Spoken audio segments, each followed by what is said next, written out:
I knew something was up as soon as Joe walked onto the pool deck. Our chocolate Labrador CC, short for chocolate chip, was very friendly once she got to know you. But until she had been introduced, personally, by either Tracy or me, she was standoffish, on guard, and looking as though she was guarding the place. After the introductions and a thorough sniffing of your hands, then she was a friendly, almost too friendly, galump dog. Joe had, to my knowledge, never been to our house. He was a former work friend of Tracy's who was a tennis pro at the country club, but Tracy left her job at the club 6 years ago. There was really no reason for Joe to have been at our place since then, but Chocolate Chip trotted right up to him like he was an old friend. How did that happen? Chocolate Chip came into our lives 2 years ago when a friend of mine's dog had puppies. She was mostly a chocolate lab, but there were no papers, and we figured that there was at least some mutt in there. At any rate, we'd moved out to what was supposed to be our dream home 4 years previously, a farmhouse on 19 acres with shade trees, a nice stream running through the property, a barn I was able to convert into a shop, and an in-ground swimming pool. The economy was finally recovering, but it was recovering in the cities first. Rural areas were last to recover, and in January 2013, we found the perfect place. It was ridiculously cheap, at least compared to the kinds of prices we were used to in Colombia, and the perfect place for my business, despite the half-hour commute. Me? I'm 3, as in the Roman numeral, Charles Winchester, and I've been dealing with people asking me if my real name is Charles Emerson Winchester III for as long as I can remember. You know how it goes once someone hangs a nickname on you, it's stuck there. It stuck so well that, when we had the house on 3rd Street in Columbia, it just seemed natural to name my startup company 3rd Street Construction. We started as just framers, but then got into roofing as well, and within 10 years we were general contractors for building entire houses. That mostly involved hiring subs, but the framing, roofing, and now siding, windows, and doors were all in-house. Getting a house dried in was always important in home building, and I trusted my crews more than those of subs. With this new property, I could get out of the too small house and the shop I was renting in Colombia, relocating the shop right on my property. And it also meant that we had room for a dog to run and roam. We had cats before, as my kids loved critters, but the old house on 3rd Street was just too small for a dog, I had said. I had promised them that, if we ever moved to the country, we'd get a dog. Still, it took 4 years before we picked up the puppy, and Chocolate Chip ran the property, assigning herself the job of a guard dog. She barked at vehicles and barked at people she didn't know, though she never actually bit anyone. So here it was, the 4th of July of 2019, and a party on the pool deck for our friends just seemed the natural thing to do. Some of them had been here before, and Chocolate Chip knew them, a few had not, and had to be introduced to the dog, and that worked out fine as well. Once Chocolate Chip let you pet her, she was your friend for life. I don't know, maybe Tracy didn't notice that I had noticed, but once Joe had a beer in his hand and sat down in one of the chairs on the pool deck, Chocolate Chip trotted right up to him and sat down, licking his hand. One thing about being a general contractor, you have to be observant to notice things that seem out of the ordinary. If you didn't notice things, subcontractors would cut corners, like slabs which were supposed to be 4 inches thick being graded to 3 to save money or using lower quality paint. And Chocolate Chip's behavior was that of a dog who knew Joe all too well. Because our property is also used for my business, I had a security system installed, but it didn't take pictures inside the house, and really I didn't want cameras in the house. But I realized that I had my roving security system available, and later that night, in my office, I went onto Amazon and ordered a pet collar cam. You know the kind, the one which lets you see where your dog or cat has roamed. The 4th party had been a good one, on a hot, sunny day, with some cute wives in bikinis to watch. Tracy wore a green one-piece herself, sort of modest-looking from the front, though the legs were a bit high-cut, but a cheeky cut bottom which showed a lot of her ass from the rear. She had a cover-up on for the hottest part of the day to assist her sunscreen, but the cover-up was mostly sheer and her butt was on display even while she was wearing it. Our daughter Megan kind of rolled her eyes when she saw the suit Tracy was wearing.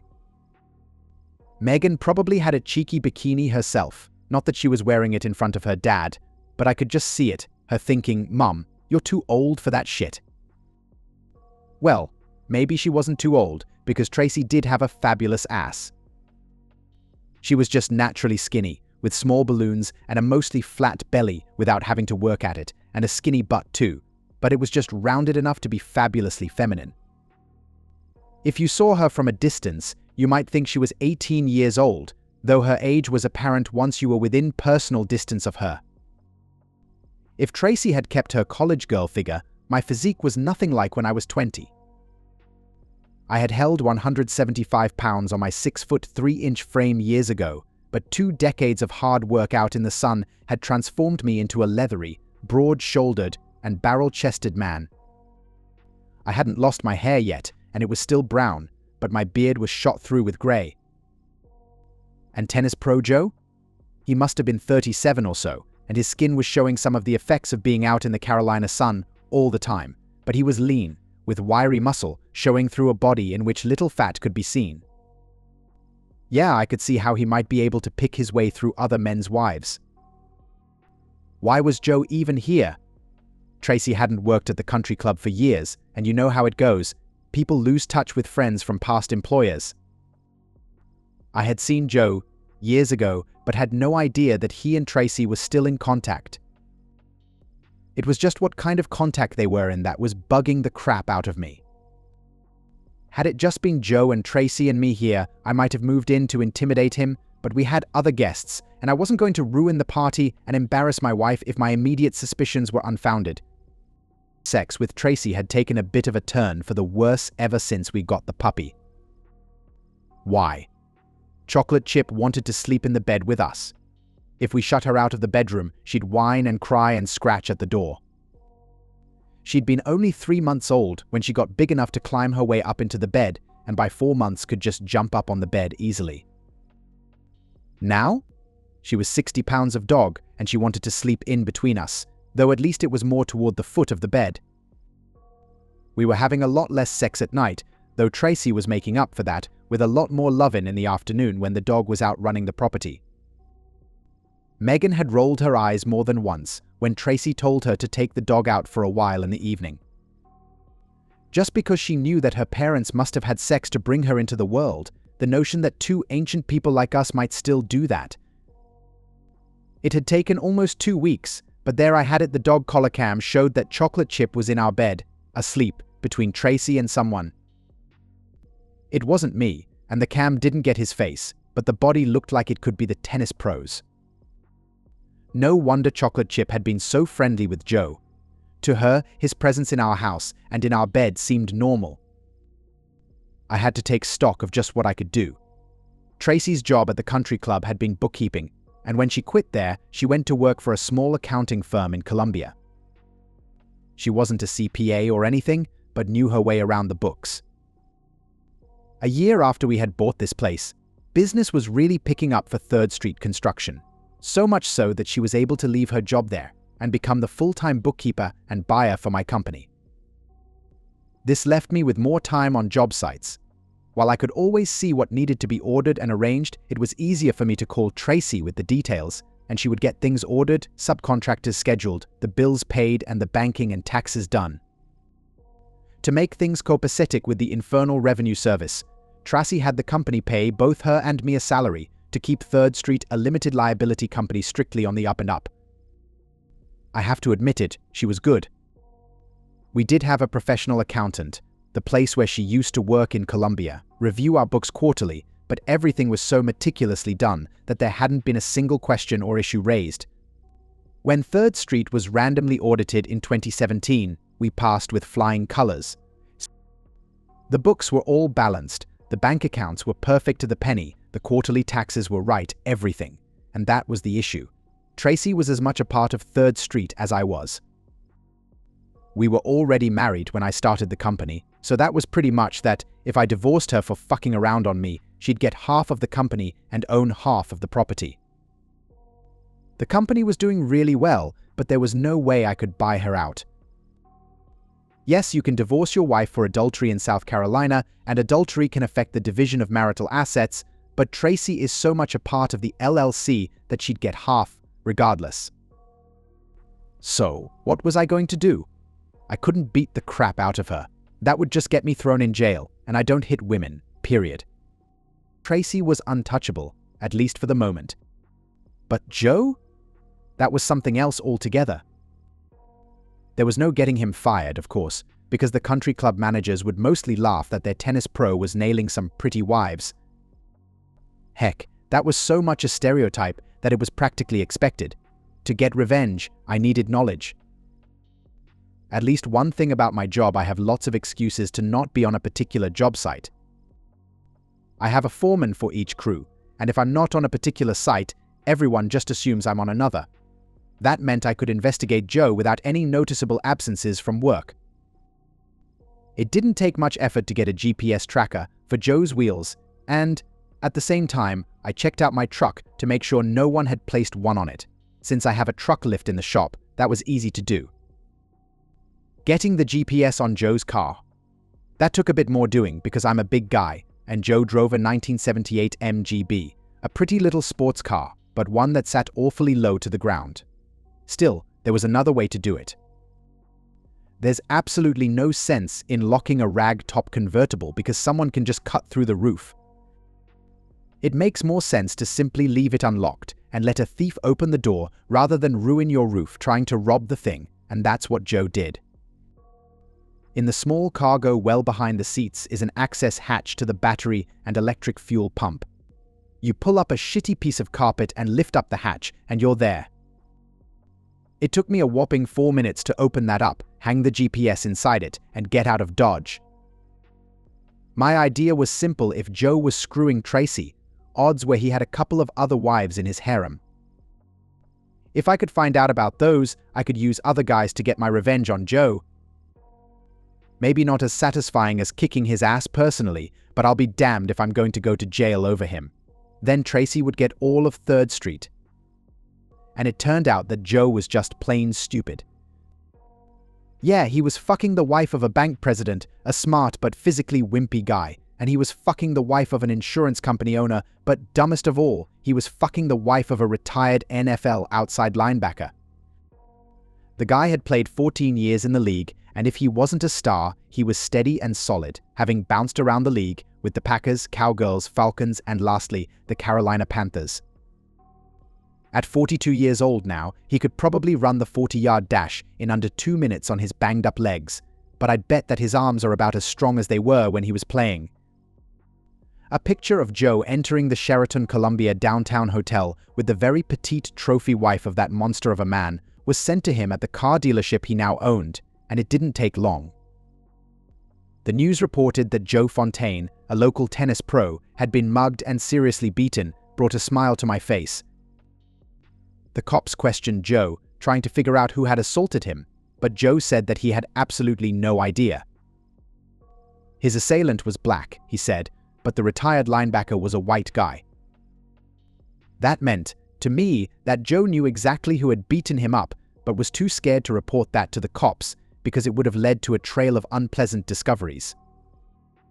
But somehow, though I smiled at the news, it just wasn't quite as satisfying as it might have been, because I had used someone else to do my dirty work for me.